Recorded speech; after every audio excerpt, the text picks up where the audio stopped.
Cracked. Trudeau's Liberal administration believes that American conservatism is one such wedge. On the one side, it is clear that a significant chunk of the base of the Conservative Party loves men like Tucker and Trump and presumably most of the other leading lights of the MAGA movement. But on the other side, a lot of these Trumpy people are broadly unpopular with Canadians in general and suburban swing voters in particular. Accordingly, Trudeau has started using terms like MAGA conservatives to tar his rivals, and it's been reported that the Prime Minister's team believes that drawing lines between Pierre Poilievre and Trump should play a large role in his campaign for a fourth term in 2025. Now, I don't think that this is a bad strategy for Trudeau, and I don't even think it is particularly disingenuous. Associating the Republicans with the Canadian Conservatives can obviously be done in a demagogic or chauvinistic way, and that is doubtless what Trudeau will do. But just as a matter of objective fact, Canada's Conservatives can no more fully divorce themselves from the Republicans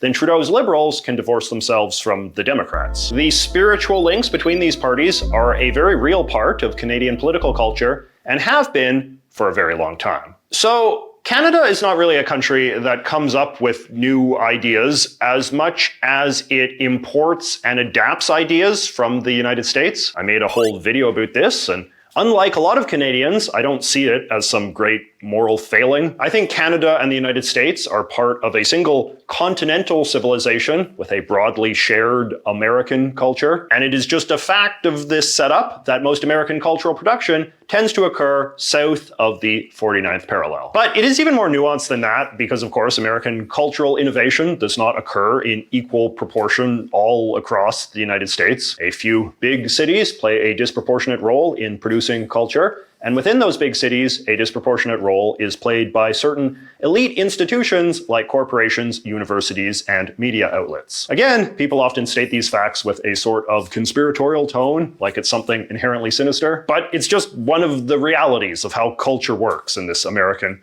cultural civilization. Anyway, the point is that just as most Canadian trends in food and fashion and science and entertainment emerge from US innovation, so too have trends in Canadian political thought. After World War II, thinkers in the United States developed all sorts of new ways of looking at politics and public policy. This included refining the general theory of right and left that we use on this continent today, wherein the left is broadly associated with activist government and social change, while the right is broadly associated with freedom from government and social tradition. In Canada, as in the US, the right's gradual embrace of this sort of thinking was due in large part to the persuasive influence of people like William F. Buckley, Russell Kirk, Milton Friedman, and Ayn Rand, who were some of the most influential right-of-center intellectuals to come out of the United States in the post-war era. These guys offered philosophical and practical arguments that were informed by the trends in economic development and government policy that they had observed in the immediate post-war years. Their arguments were then made into an actionable governing agenda by trailblazing politicians like Barry Goldwater and Ronald Reagan, whose popularity inspired countless imitators. Though Canada would develop a conservative movement of its own, informed and inspired by the US one,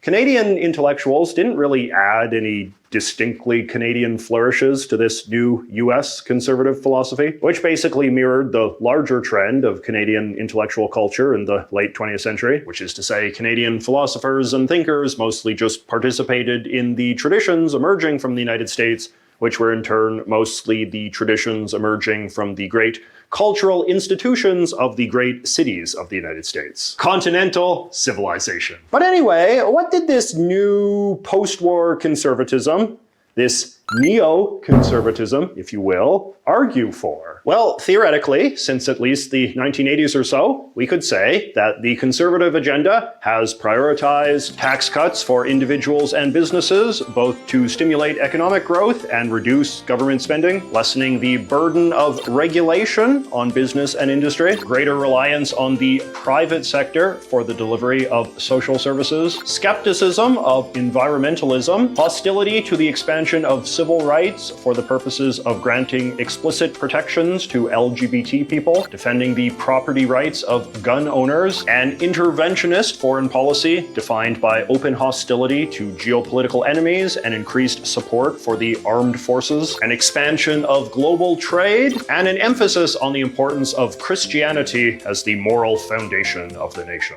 Now, individual conservatives can, of course, dispute the comparative importance of these ideas to their personal ideology, but I think it's broadly accurate to say that over the last 40 years or so, people in both the United States and Canada have identified themselves as conservatives and allied themselves with the conservative parties primarily because they see some of their own personal priorities reflected in this bundle of values. The great insight of the late 20th century conservative intellectuals in the United States was that the most logical and powerful electoral coalition in a two-party system was one that brought together small and large businessmen, traditionalist Christians, and those with hawkish views on foreign policy questions. It took the Canadian Conservatives a little bit longer to organize themselves around this agenda, and there was a notorious schism in the Canadian Conservative Party during the 1990s, but by the time the modern Conservative Party of Canada was established in 2003, we could say its ideological foundations were a similar three-pronged stool. But that said, even if the core ideological convictions of the people who support Republicans and Conservatives are basically the same, there are some important differences between how the two parties function in practice. And here are what I would say are the three most important differences and the interlocking reasons for why those differences exist. Difference number one, the Conservative Party of Canada